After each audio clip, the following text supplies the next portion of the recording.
Yes, I mean, as always, we want to thank you for listening to Intergenerational Politics. Last week, we discussed the recent disturbing events involving federal agents on the streets of Portland with a former Department of Homeland Security Assistant Secretary of Intergovernmental Affairs, Juliet Kayyem.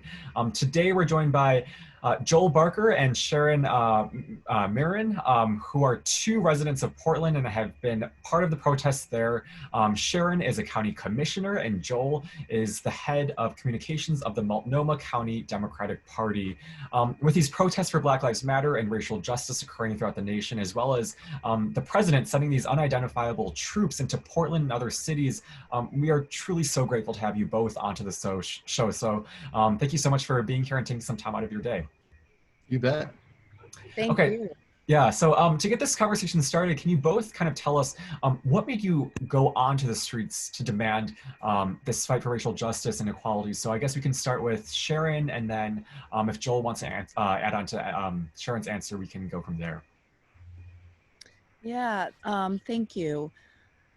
So I am involved in various forms of advocacy. I'm now a local elected official, but there is something particularly powerful about going onto the streets to protest in person and raise one's voice and stand in solidarity with others to express the views that you believe in. It's why it's so important. It's protected under the First Amendment of the Constitution. And initially, when George Floyd was murdered, it was the outrage, and it felt uncontainable. And there was such a moment, which has become a movement, to go out and stand up for racial justice. Yeah, Sharon, it's funny you should say that you are called to do that, because up until recently, marching was one of my least favorite forms of social activism. It is so important and showing up for that, but it's just not, it's very draining for me. So I have to like get my energy up. You know, it's eating your bran on an activist level for me. And so after the death of George Floyd, it activated my evolution evolution as an anti-racist, and I had to do this thing that was one of my least favorite activist things. I will make phone calls, I will knock on doors. Marching is just not my favorite thing, but I was doing it. And then the galvanizing effect of the federal officers made it not even a choice. Exactly. It's what we're going to do. Yeah, and I mean, I've always, I talk with Jill often, and what she always tells me is, how crucial back in the day during the 60s when people were taking to the streets to protest some of the Watergate, what was occurring with Watergate and also the Vietnam War protests, and how crucial that was to bring about change. And for my generation, I think there's this similar hunger to dramatically change our country after, the devastating killing of George Floyd, Breonna Taylor, and other Black lives. So tell me why, so let's start with Sharon. Tell me why you believe it's so important to go onto the streets, and why that's, I guess, an effective way, in your opinion, to achieve transformational change. And then if Joel next wants to add anything, you can.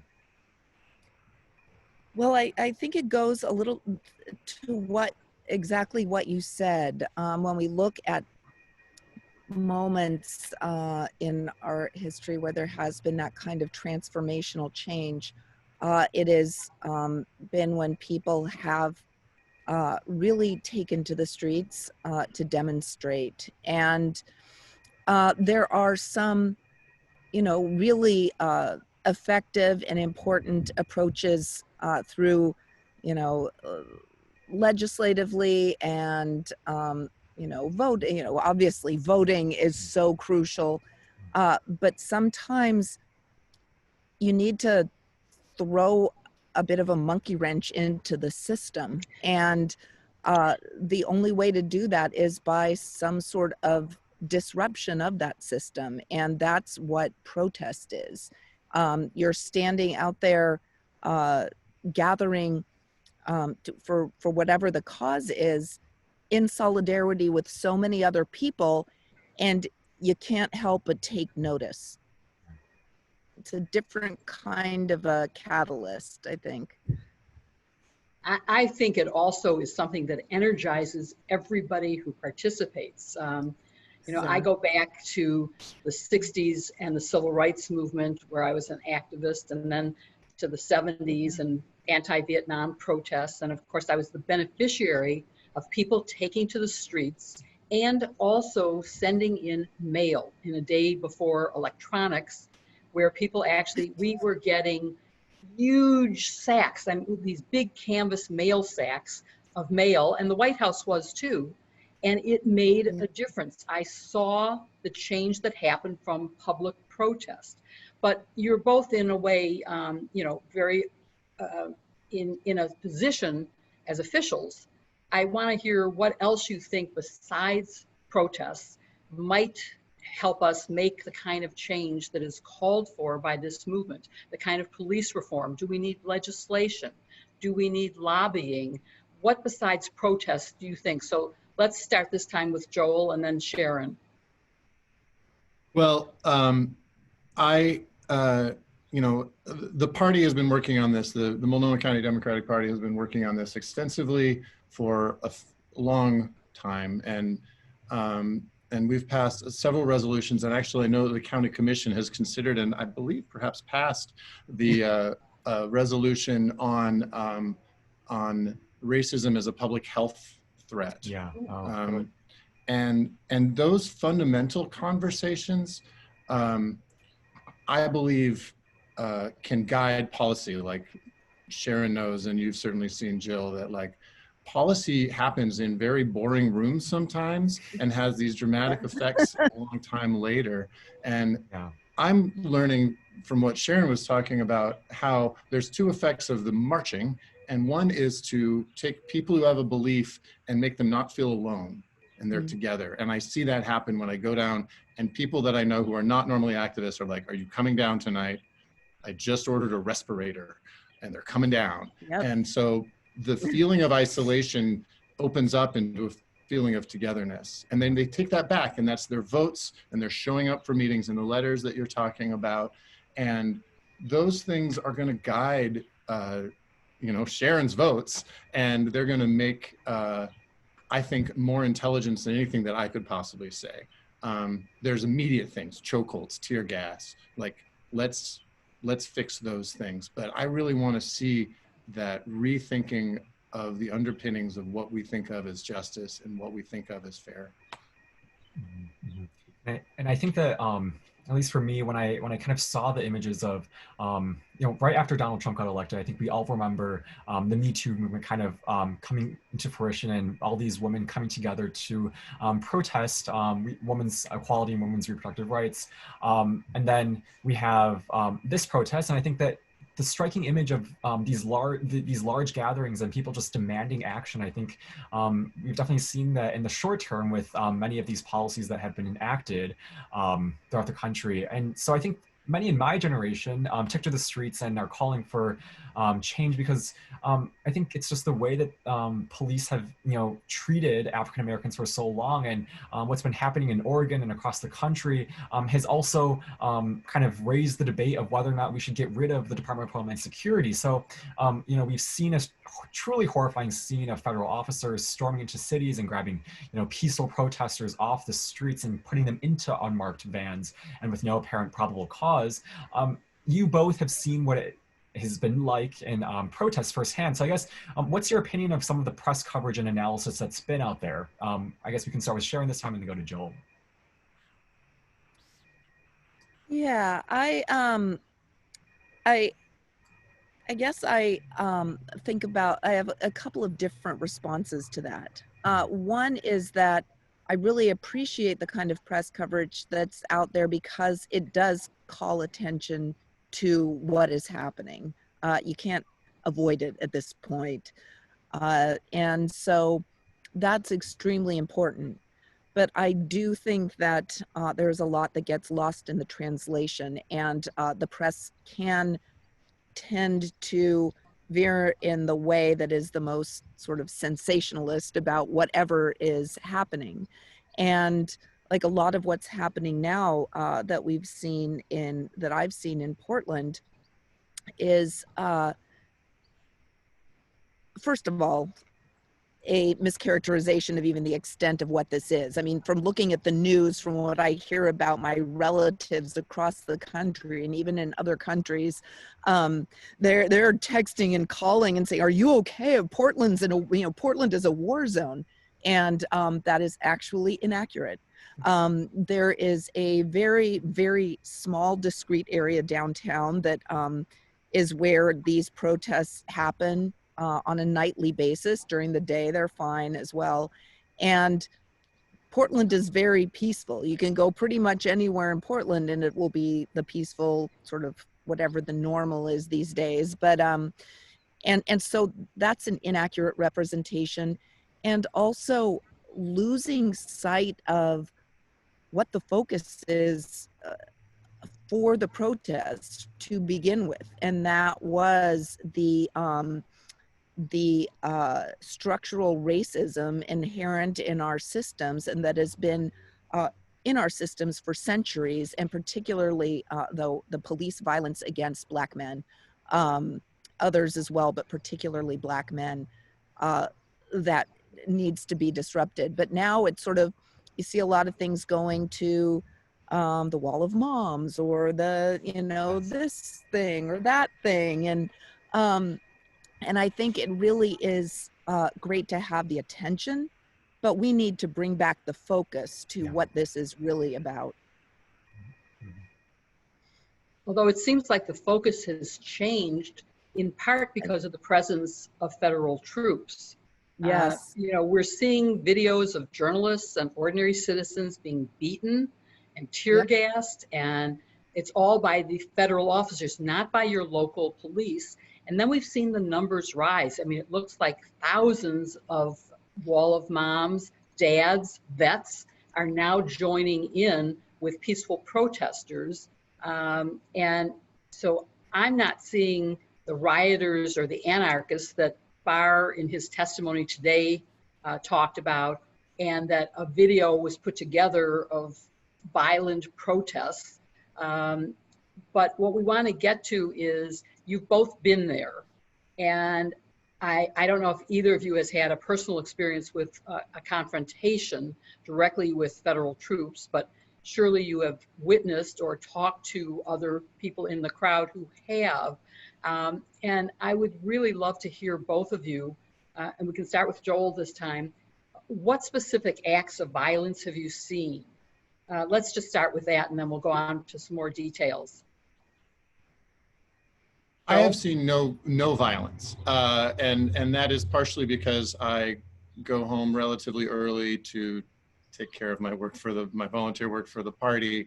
But I to repeat or to underline what Sharon said, 2 nights ago I recorded a Facebook Live at like 10 o'clock at night, 2 blocks from the protest, and you can hear nothing and everything is peaceful. The thing that disturbed me was the sprinklers that turned on while I was recording it. So Portland is completely orderly. You can go get a cup of coffee right next to that. And it's disturbing that the reporting focuses in on these things. And like Sharon, I'm appreciative of the attention and the conversation. Unlike Sharon, I haven't been in the news a lot. So this is the first time that I've witnessed the difficulty that journalists have, even if they're sincerely trying, to accurately capture the experience that we're having. Yeah. But there is undoubtedly, in thousands of people, there are a few people who are going to be unruly. If you have a concert with thousands of people, if you don't cite a few of them, that would be very weird, right?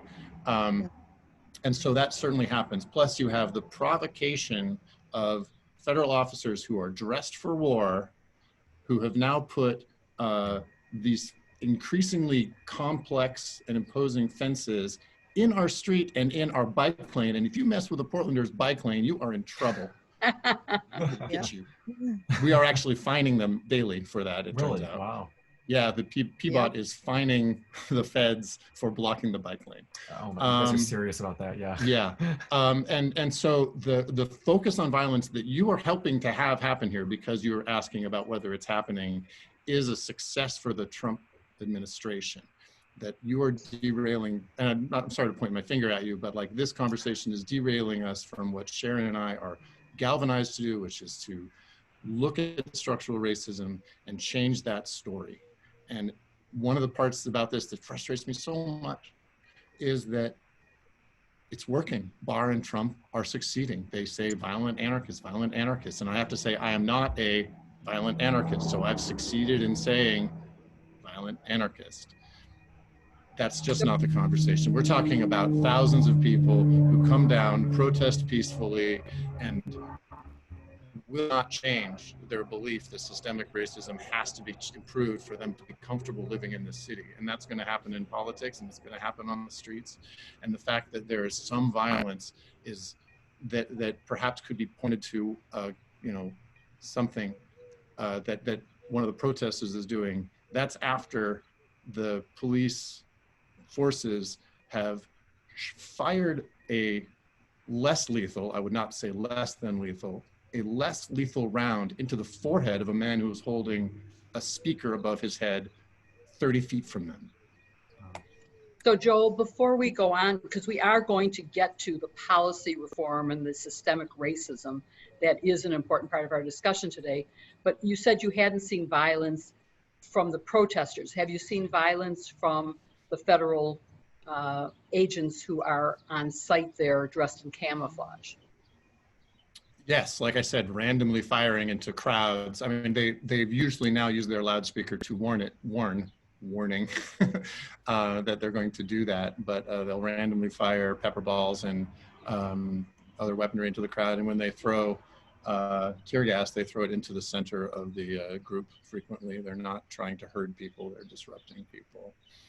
So basically you're saying it's the protesters are generally peaceful, and it's been exacerbated by the presence of the federal troops. But so Sharon, have you seen any specific acts of violence either by protesters or by the, let's call them the opportunists who are showing up that aren't part of the protest, or by the federal troops that are on site now? Yeah. Well, I have not seen any acts of violence, of direct violence of any kind by any protesters, and I have been in the thick of it, and I have stayed till pretty late in the night. What I have witnessed is from the protest side, there's sometimes like a very, very small, like of thousands of protesters, a very small disruptive group that is doing nothing physically violent, but is, banging on property and doing that kind of disruption.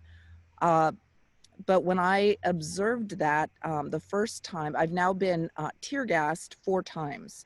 Ooh. And I just can't even, I mean, who would ever have, it still shocks me to actually say that I have been tear gassed.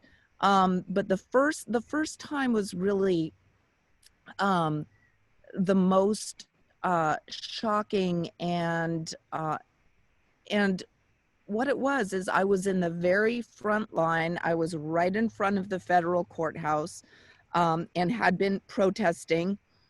At this point, people started milling around and were, no one was doing anything, maybe a sporadic chant or something, kind of went onto the street. And then separate in time from any of the, the big, large protesting stuff, a line of these federal troops came out in camouflage, in its paramilitary type force, and just indiscriminately threw out canisters of tear gas without regard for who they were, potentially harming, without regard, hundreds of people were impacted. And initially I was on the street and I was able to kind of run away, but I came back to, to help and to see what was happening. And at that point, there were so many people, vulnerable people, deeply impacted. And at that point, they threw out more, again, without warning or any provocation that I witnessed. And then it hit me at that time, and it was excruciatingly painful, a horrible, horrible experience. But what you said really is exactly on point.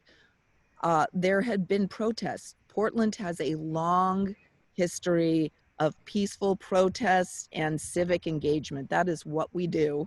And things were okay with that. We were working through our issues and talking about the racism.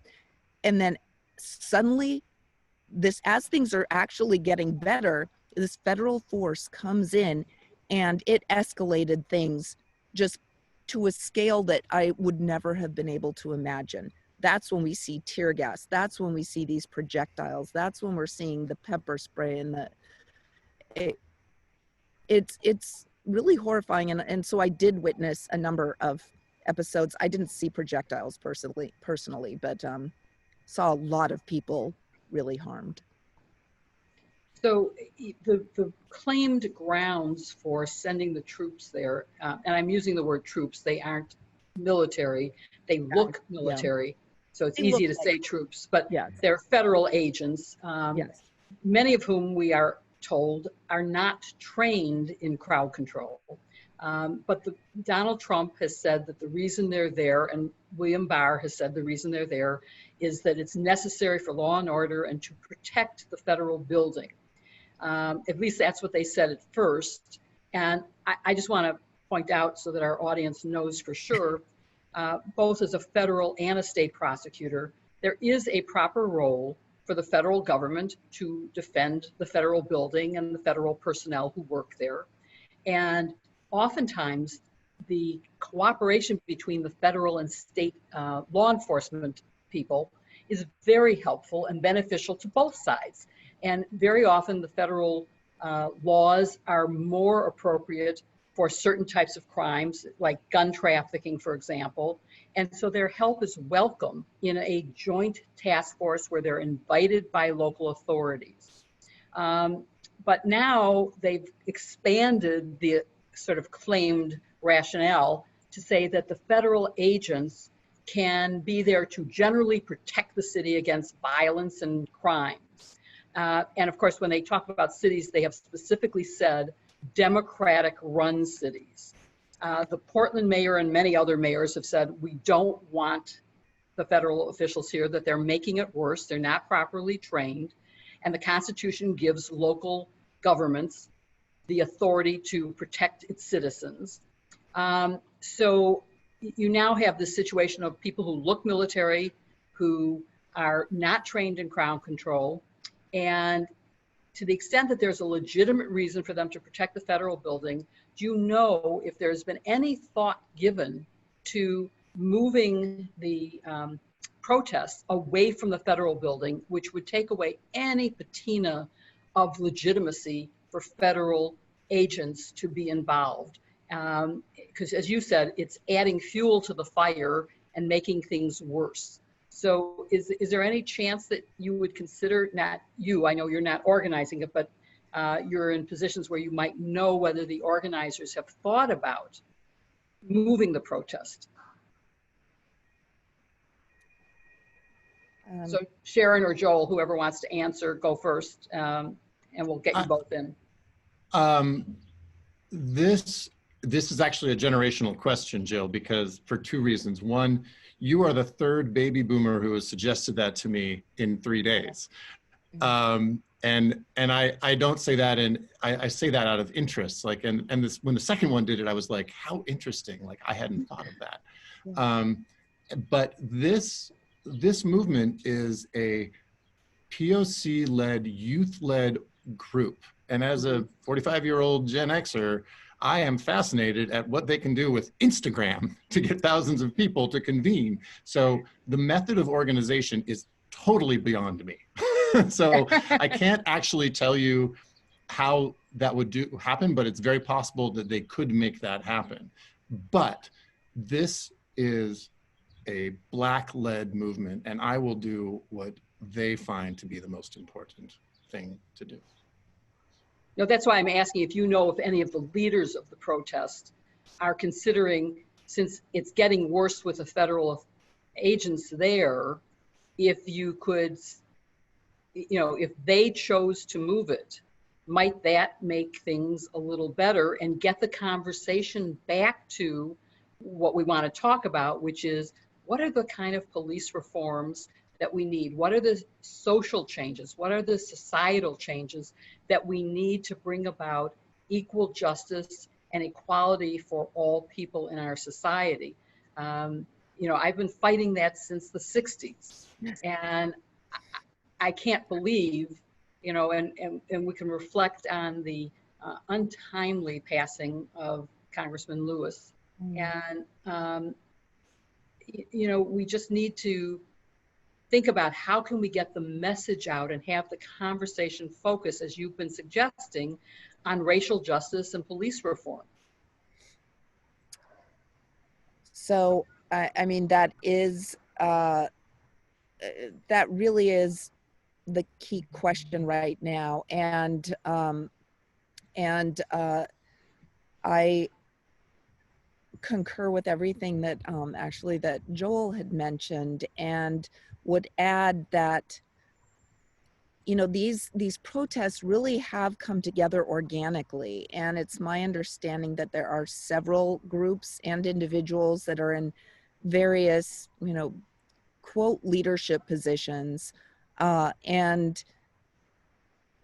there isn't like any specific leader. Like there aren't people that if you spoke to this person, they would be speaking for X or right.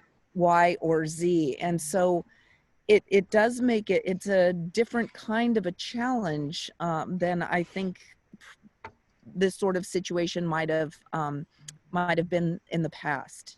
And but what is the representation that makes the federal building the locale for the protests, as opposed to the mayor's office? I saw a video of his being criticized as not being progressive enough. Or what about wherever the police commander is? Because we're talking about, the original impetus for this was the killing of George Floyd and police brutality, unnecessary force. So if your target is complaining about systemic racism, why is the federal building the proper locale for that protest? It's just a thought, because we want to be talking about what does Portland need to do to achieve racial justice? What are the top 2 or 3 things that each of you would suggest that Portland do right now to really bring about the kind of change that we need?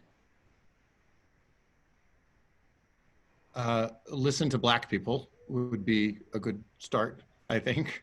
And that's happening. And that's one of the things that's really interesting about the way these are organized, is that, we're listening to what Black people are telling us to do. And Sharon is right that it's a large group. I think this is one of the things that I have to back up a little bit to say that there have been conflicts between the Portland police and people during this post-George Floyd era on a pretty nightly basis up to when the federal officers came here.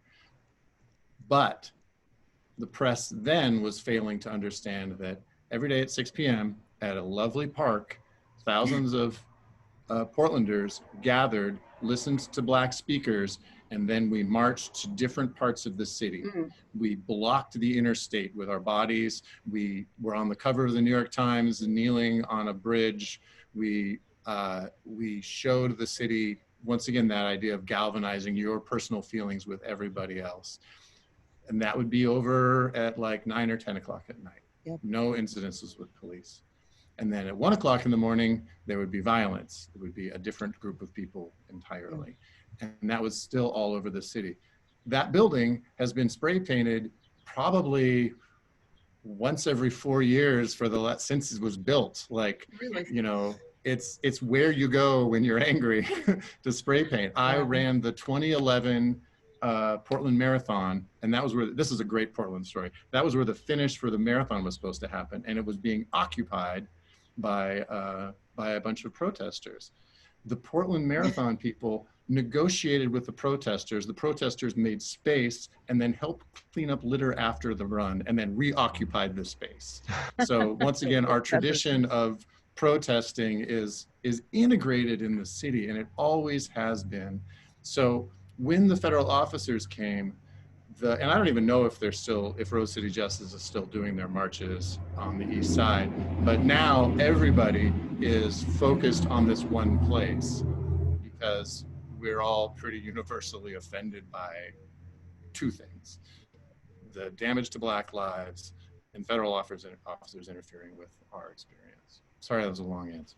No, that was a good answer. And Sharon, as an elected official, are you or your commission taking any action, proposing any changes, any rules, any regulations, any legislation? Yeah, so I mean, there's, we were going through our budget process as sort of this was all evolving, and so there was a lot that was happening that, you know, there's what we can do in the short term and then what we can do in the long term. And in the short term, there were we divested from a jail dorm. So we closed an entire jail dorm. You know, and that's what we have is in our part of the criminal justice system is we said do the budgets for the DA's office, so prosecution of crimes, and then our jails and Department of Community Justice. So we have been doing this work to divest from public safety and reinvesting in people, especially people of color who have been harmed by institutionalized racism for generations. That is the work that we do at the county. And so we've been working on this for a while, but with the protests, we're like, we're gonna close a jail dorm. We also, and move those resources to investing upstream into services. We also, decreased staff for booking functions in the jail. We cut staff from the district attorney's misdemeanor unit. So those are kind of budget things we were able to do in the moment. We are also engaged. There was a group of leaders from a number of Black community-based organizations who convened a group of legislators, a group of elected officials at all different levels, from the governor and our federal congressional delegation to our state legislators to county and city officials, to really go through, you know, action items. Okay, what can we do? What will you commit to doing? What can you commit to doing? Which was really helpful, because to have all those groups aligned and on the same page was really good. And we knew what each other were kind of doing, which we usually often don't. May not. I'm not going to strike that. No, that sometimes we don't. And this allows for real alignment and knowing where resources are needed. And so we've also set aside, you know, we are doing a number of other things, like cutting the exploitative and extractive fees we charge adults who are serving parole and probation in the community. The majority of whom are represented by people of color. And we're putting capacity in a range of proven educational and healthcare programs. So we are deeply engaged in and committed to that work with the leadership of our Black community to be able to make those investments. So that's what we're doing. That is a very impressive list. It is a model, I think, for many cities. And before I turn it over to Victor again, I guess one last question on that, which is, as a Chicagoan who faces the statement of Donald Trump that he's sending troops here, although our mayor has supposedly worked out an arrangement where it will be for joint task forces, which if that's true is fine, if they don't have mission creep, where they start roaming the streets and pulling people off who are, where there's no probable cause. But I'm just wondering if you have any, other advice besides following your model of actions that can be helpful immediately. Is there anything else that you would advise my city and all the other cities where federal agents may be sent by the current administration? Just know that it will happen. There probably will be scope creep. It's a good description of it. And be prepared. Talk to each other now so that you can have some consensus, hopefully, about what to do in particular situations.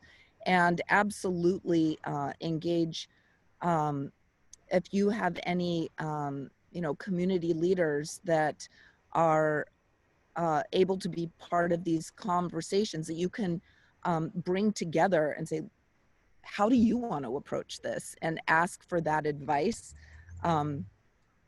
before proactively. That would be great. Yeah. And we are very fortunate, I do have to say, in Multnomah County and in Portland. The one thing we do have, I'm going to give a shout out to my county commission, because we are 5 women. We are a majority minority board for the first time ever.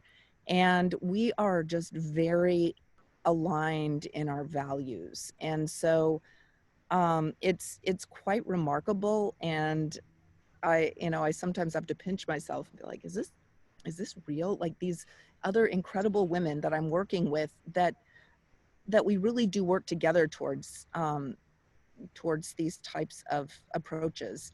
And I forget that other places might not have that in the same way. You've definitely created a model that I think could be a nationwide model. So thank you for that. Joel, I don't know if you want to add anything to that. I really do. And first I wanted to say, Sharon, you didn't need to sing your own praises because I was about to.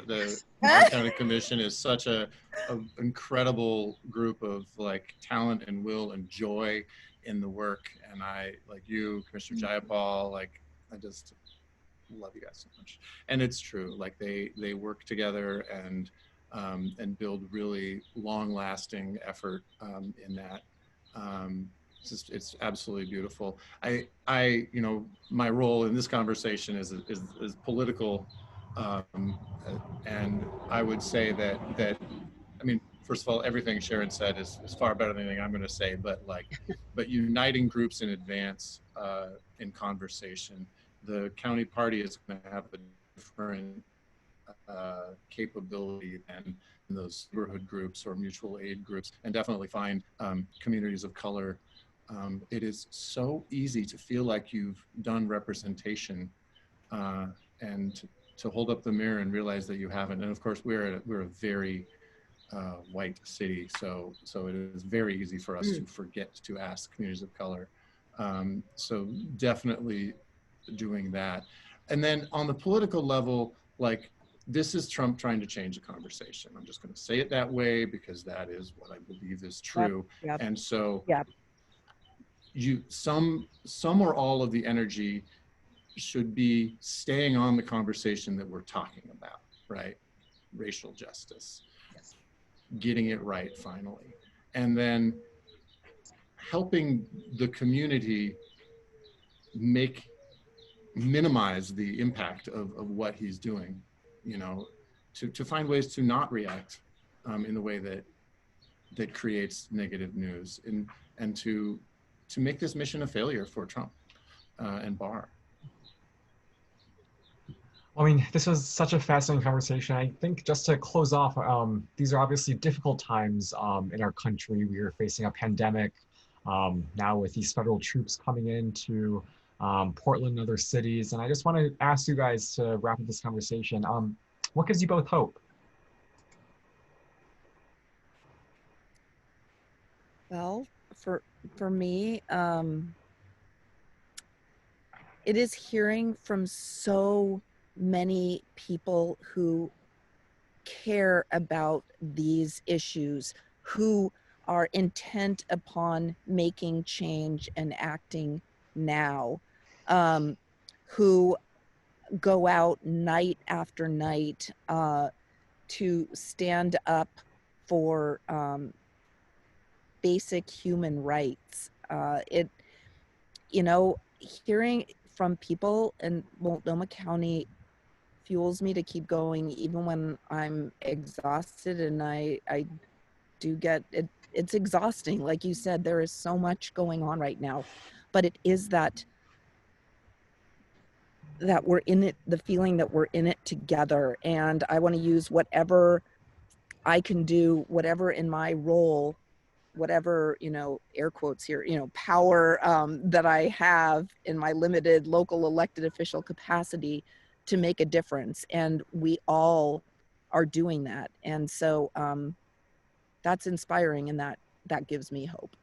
I am given hope by two things. First of all, following Sharon and Commissioner Meieran in any of these is very difficult because she knows what she's talking about. But two things, and from a historical perspective, 30 days after George Floyd died, the Oregon legislature convened and in 48 hours passed legislation written by our POC caucus.